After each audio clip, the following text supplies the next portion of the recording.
Assalamualaikum warahmatullahi wabarakatuh. Kami dari kelompok 5 yang beranggotakan saya sendiri Auliana Fahrosadi, yang kedua Nyane Fazlia Yasmin, Putri Novitasari, dan Yusnia Anggraini akan mempresentasikan materi tentang penjualan angsuran.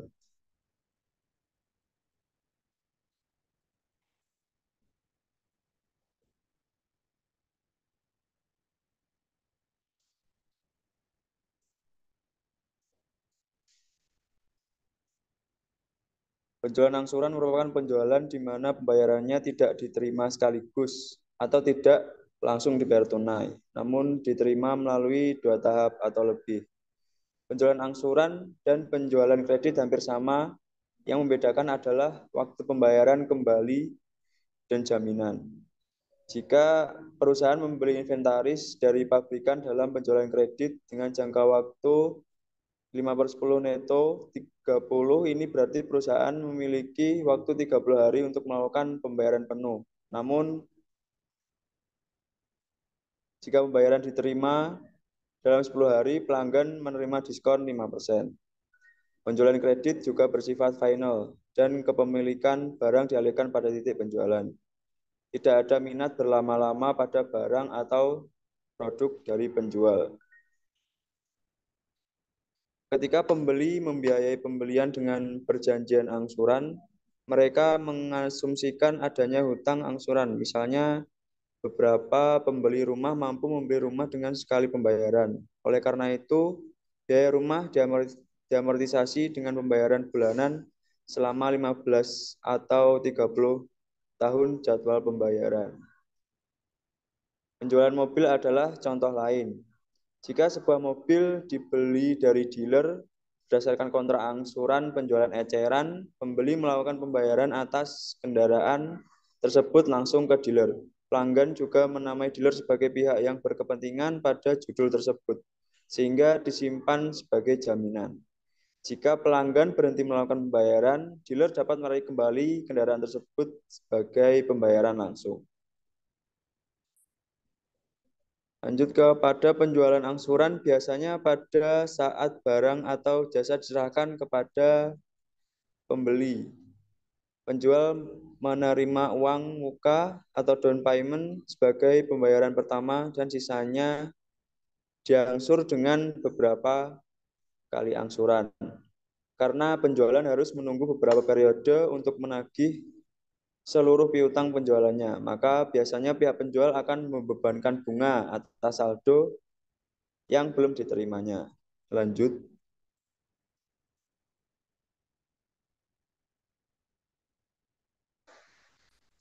Resiko atas tidak tertagihnya piutang usaha angsuran ini sangat tinggi karena kemungkinan saat awal pembelian dilakukan survei terhadap pembeli memperoleh hasil yang baik. Namun dikarenakan dalam penagihan piutang angsuran memakan waktu yang cukup lama sehingga memungkinkan adanya perubahan hasil survei yang telah dilakukan semula pada pembeli. Untuk menghindari hal demikian, biasanya penjual akan membuat kontrak jual atau security agreement yang memberikan hak kepada penjual untuk menarik kembali barang yang telah dijual dari pembeli.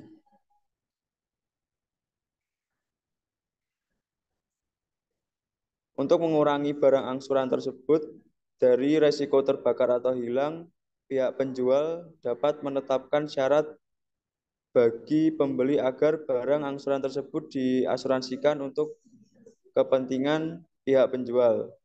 Premi asuransi ditanggung oleh pembeli agar barang angsuran tersebut. Jika barang angsuran hilang atau terbakar, pihak asuransi akan membayar ganti rugi kepada penjual dan bukan pembeli. Ada beberapa penjual yang mewajibkan pembeli untuk mengasuransikan jiwa dengan premi asuransi ditanggung oleh pembeli.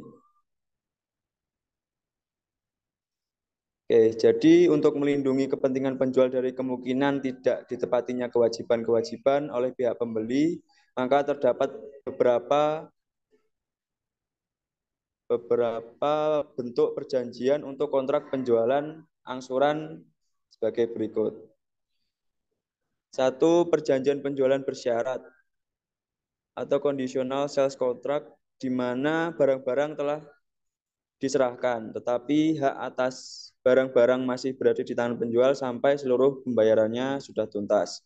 Syarat yang kedua, pada saat perjanjian ditandatangani dan pembayaran pertama telah dilakukan. Hak milik dapat diserahkan kepada pembeli tetapi dengan mengadakan atau menghipotekan untuk bagian harga penjualan yang belum dibayar kepada si penjual.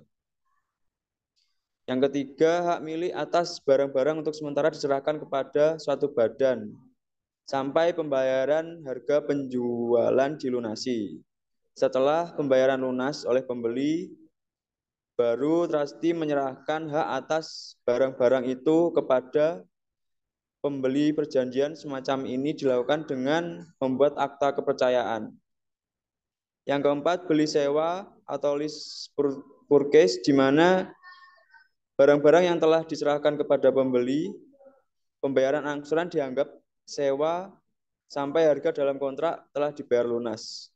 Baru sesudah itu hak milik berpindah kepada pembeli. Lanjut.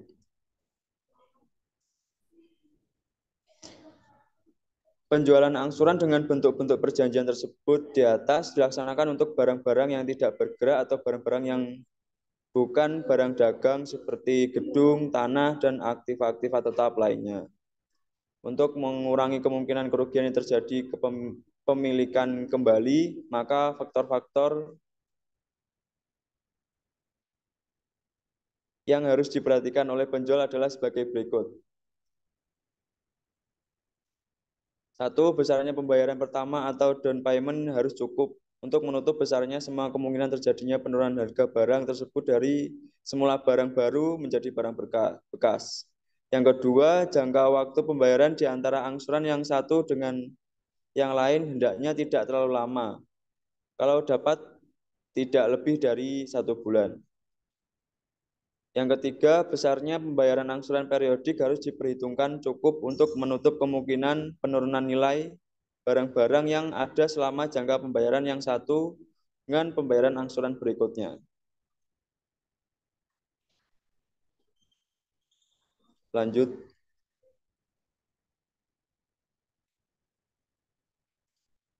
B. Perhitungan bunga pada penjualan angsuran. Dalam setiap penjualan angsuran ada bunga yang ditanggung oleh pembeli. Dengan demikian, setiap angsuran yang dibayarkan pembeli terdiri dari angsuran pokok pinjaman dan bunga yang diperhitungkan. Macam-macam perhitungan bunga yang dapat dipakai dalam penjualan angsuran, yaitu 1. Bunga dihitung dari pokok pinjaman. Yaitu bunga dihitung dari pokok pinjaman sistem bunga tetap dan angsuran pokok tetap. Dalam metode ini, besarnya bunga dihitung dari pokok pinjaman sehingga besarnya bunga adalah tetap. Yang kedua, bunga dihitung dari sisa pinjaman. Bunga dihitung dari sisa pinjaman atau sistem bunga menurun dan angsuran pokok pinjaman tetap. Besarnya bunga dihitung dari saldo pinjaman awal periode. Tergantung periodenya bulanan atau tahunan. Kalau angsuran bulanan, bunga didasarkan pada saldo awal bulan. Kalau angsuran tahunan, maka bunga didasarkan pada saldo awal tahun. Jumlah bunga semakin lama, semakin turun. Yang ketiga, sistem anuitas atau bunga semakin menurun dan angsuran pokok pinjaman meningkat. Sistem anuitas, besarnya bunga dihitung menggunakan rumus anuitas. Dengan menggunakan rumus anuitas, jumlah angsuran tetap, tetapi jumlah bunga semakin menurun, sedangkan angsuran pokok semakin meningkat. Sebagai ilustrasi, pada tanggal 5 April 2017, dealer Wijaya menjual sebuah sepeda motor Honda dengan harga 15 juta dan cara pembayarannya adalah: poin 1, uang muka sebesar 7 juta, sisanya sebesar 8 juta diangsur sebanyak 4 kali setiap bulan, yaitu setiap tanggal 5. Angsuran pertama dimulai pada tanggal 5 Mei tahun 2017. Lalu bunga yang dibebankan sebesar 5% per bulan. Lanjut. Berikut adalah perhitungan dari pokok pinjaman, besarnya bunga pokok pinjaman dan jumlah kas yang diterima dalam setiap angsuran adalah sebagai berikut. Di dalam tabel terdapat angsuran pokok pinjaman, lalu bunga, kas yang diterima dibayar, dan sisa pinjaman. Untuk menghitung angsuran pokok pinjaman, yaitu 8 juta dibagi 4, 8 juta adalah sisa yang diangsur sebanyak 4 kali setiap bulan. Dibagi 4 yaitu sisa apa ya. Jadi 8 juta dibagi 4. Lanjut ke bunga. Cara menghitung bunga adalah bunganya 5%, lalu dikali sisa angsuran, itu 8 juta. Lalu untuk menghitung kas yang diterima atau dibayar, itu angsuran pokok pinjaman ditambah dengan bunga. Lalu untuk menghitung sisa pinjaman, sisa angsuran 8 juta dikurangi angsuran pokok pinjaman sebesar 2 juta.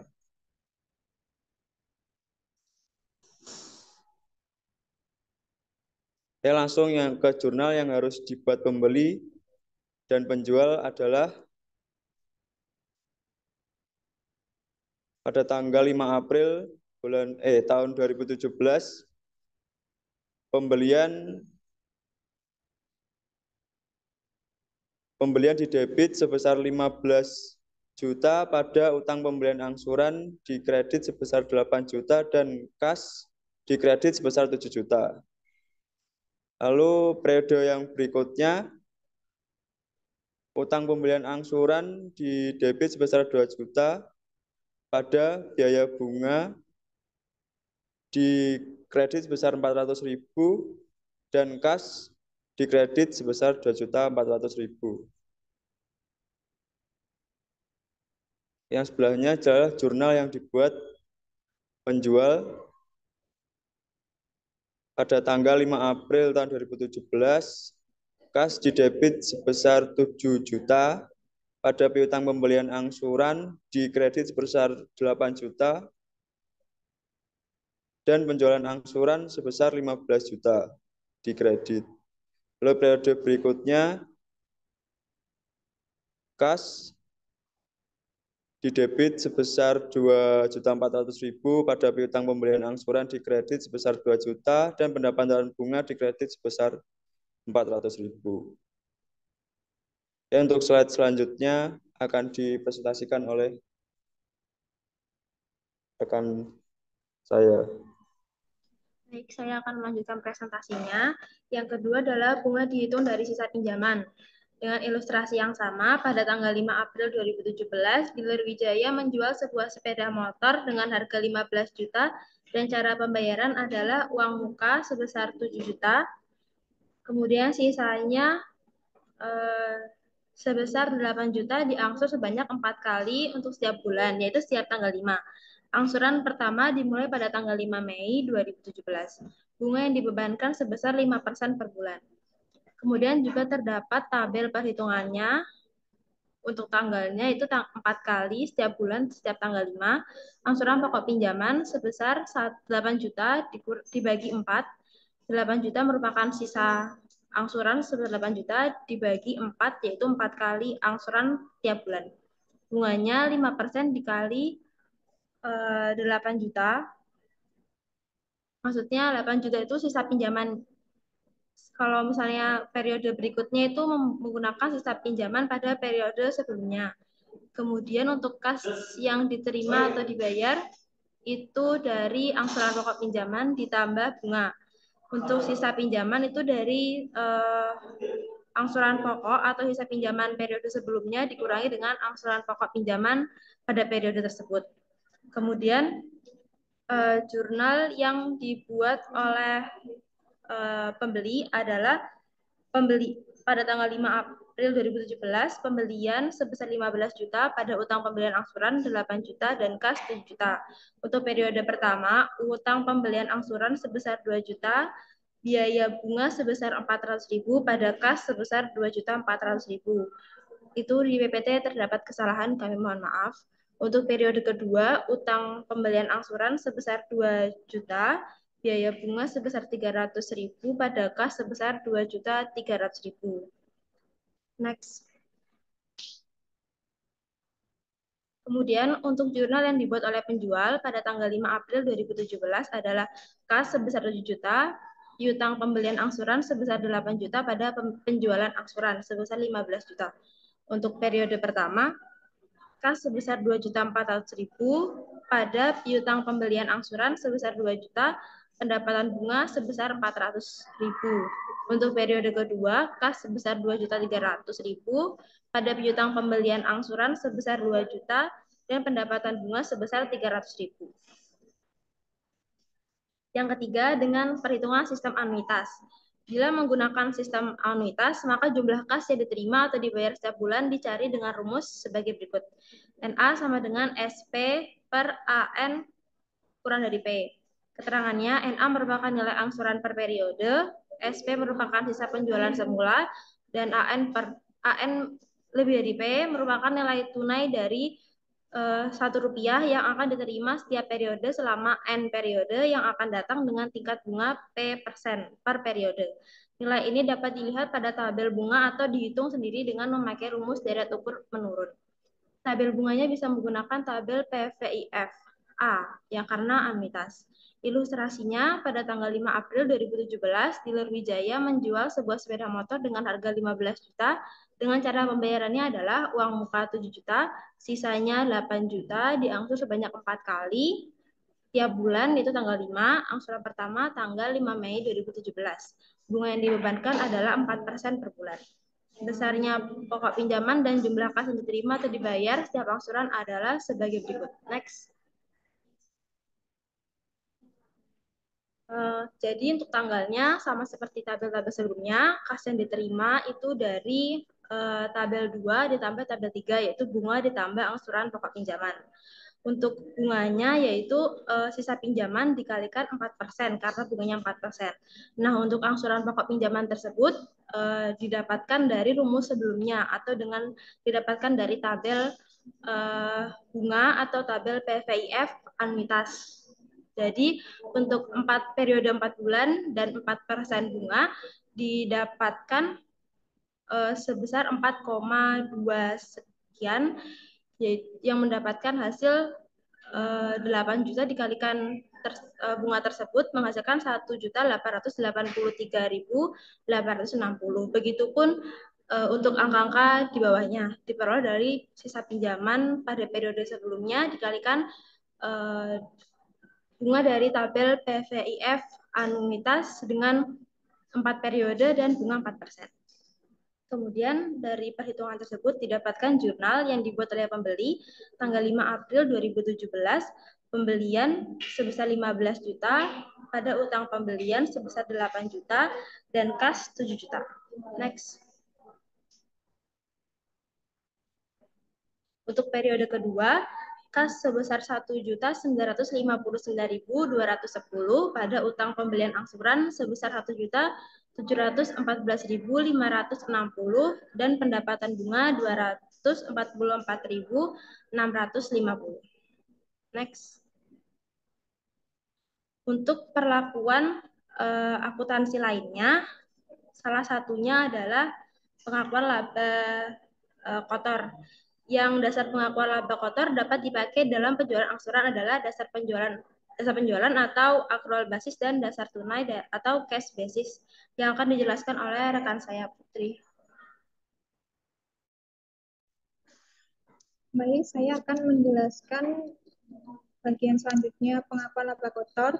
Jadi terdiri dari dua bagian. Yang pertama ada dasar penjualan atau biasa yang disebut dengan accrual basis. Yang kedua ada dasar tunai atau biasanya disebut dengan cash basis. Saya akan menjelaskan bagian yang pertama dahulu. Yang pertama ada dasar penjualan atau biasa yang disebut dengan accrual basis. Metode ini dapat digunakan bila memenuhi 3 kondisi. Yang pertama, jangka waktu pembayaran relatif pendek. Yang kedua, kemungkinan terjadinya pembatalan sangat kecil. Dan yang ketiga, ada biaya-biaya yang berhubungan dengan penjualan angsuran bila ditaksir dengan teliti. Jadi yang dimaksud dengan dasar penjualan akrobasis ini menggunakan dasar ini jika laba kotornya diakui pada saat penjualan angsuran terjadi tanpa memperhatikan apakah pembayaran sudah diterima atau belum.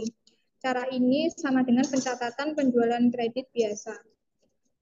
Berikut ini adalah contohnya pada tanggal 7 Januari 2017 terjadi transaksi penjualan angsuran di PT Anugrah senilai dengan 70 juta.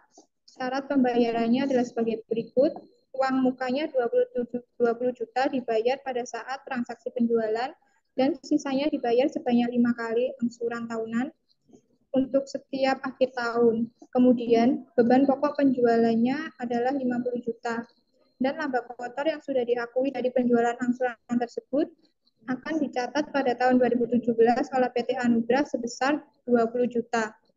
20 juta ini didapat dari 70 juta dikurangi dengan 50 juta. Next. Berikut ini adalah tabel penerimaan pembayaran dari penjualan angsuran sebagai berikut. Tanggal 7 Januari 2007 dengan keterangan uang muka dengan sejumlah 20 juta. Tanggal 31 Desember 2007 angsuran ke-1 sebesar 10 juta dan 31 Desember 2008 dengan angsuran kedua sebesar 10 juta dan 31 Desember 2009 untuk angsuran ketiganya yaitu sebesar 10 juta dan untuk 31 Desember 2010 angsuran keempatnya yaitu sebesar 10 juta. Untuk 31 Desember 2011 angsuran kelimanya yaitu 10 juta. Sehingga didapatkan jumlahnya yaitu sebesar 70 juta. Next. Untuk yang selanjutnya ada dasar tunai atau biasa yang disebut dengan cash basis. Dalam metode ini, laba kotor diakui saat pengumpulan kas.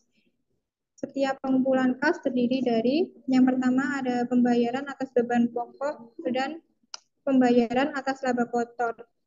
Ada 3 metode untuk memperlakukan penerimaan piutang penjualan angsuran, yaitu yang pertama menggunakan harga pokok, kemudian laba kotor atau biasa yang disebut dengan cost recovery method. Dalam hal ini, metode penerimaan kas pertama dianggap sebagai penutup beban pokok penjualan. Setelah beban pokok penjualan tertutup, baru penerimaan kas berikutnya diakui sebagai laba kotor. Yang kedua adalah laba kotor kemudian harga pokok. Dalam metode ini, penerimaan kas pertama dianggap sebagai perolehan laba kotor dahulu. Setelah laba kotornya tercatat, baru sisa penerimaan kas berikutnya diakui sebagai penutup harga pokok. Dan yang ketiga ada beban pokok penjualan dan laba kotor diakui secara proporsional atau disebut dengan metode penjualan angsuran perbandingan. Pemakaian ketiga metode ini dapat dilihat pada contoh sebagai berikut. Pada tanggal 7 Januari 2017 terjadi transaksi penjualan angsuran di PT Anugrah senilai 70 juta dengan syarat pembayaran sebagai berikut. Uang muka 20 juta dibayar pada saat transaksi penjualan dan sisanya akan dibayar sebanyak 5 kali angsuran tahunan pada setiap akhir tahun. Dan untuk beban pokok penjualannya yaitu sebesar 50 juta. Untuk tabel penerimaan pembayaran dari penjualan angsuran dapat dilihat sebagai berikut.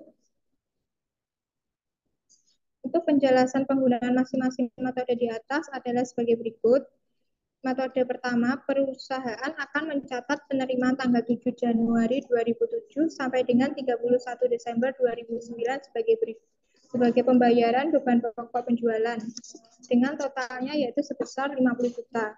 Sedangkan penerimaan tanggal 31 Desember 2010 dan 31 Desember 2011 dicatat sebagai laba atas penjualan angsuran dengan total 20 juta.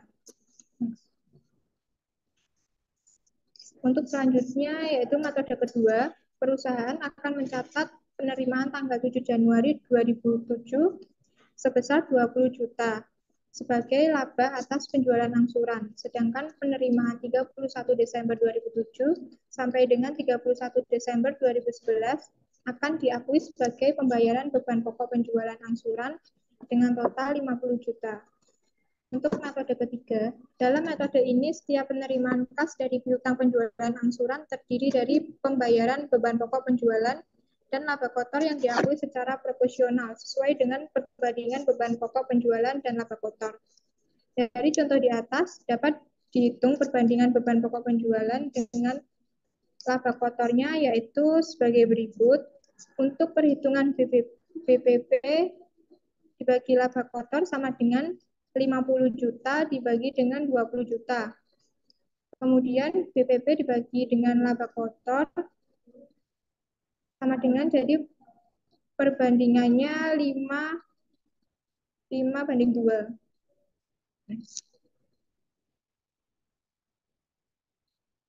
Dari contoh di atas dapat dibuat tabel besarnya beban pokok penjualan dan laba kotor yang diakui dari setiap penerimaan pembayaran penjualan sebagai berikut. Next. Jadi dalam metode ini setiap periode penerimaan kas diakui adanya pembayaran beban pokok penjualan dan realisasi laba kotor. Dari ketiga metode di atas yang paling banyak dipakai adalah perlakuan yang ketiga, yaitu beban pokok penjualan dan laba kotor diakui secara proporsional setiap menerima kas. Baik, untuk presentasi selanjutnya dilanjutkan oleh rekan saya.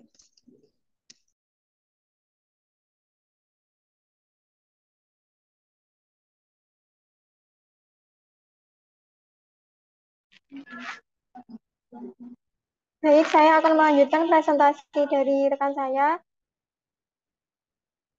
Yang kedua adalah tukar tambah atau trade-in. Pada perusahaan tertentu yang melayani penjualan secara angsuran seringkali memberikan kemudahan bagi para konsumennya. Contohnya seperti dealer motor dan mobil untuk menukarkan barang atau kendaraan yang sudah dipakai atau bekas dengan barang atau kendaraan yang baru. Perusahaan harus memperkirakan besarnya biaya perbaikan, kemudian barang bekas harus dinilai sebesar perkiraan harga pokok. Apabila terdapat selisih antara harga pertukaran yang disetujui oleh pihak pembeli dan penjual dan perkiraan harga pokok, maka diakui sebagai cadangan selisih harga pertukaran.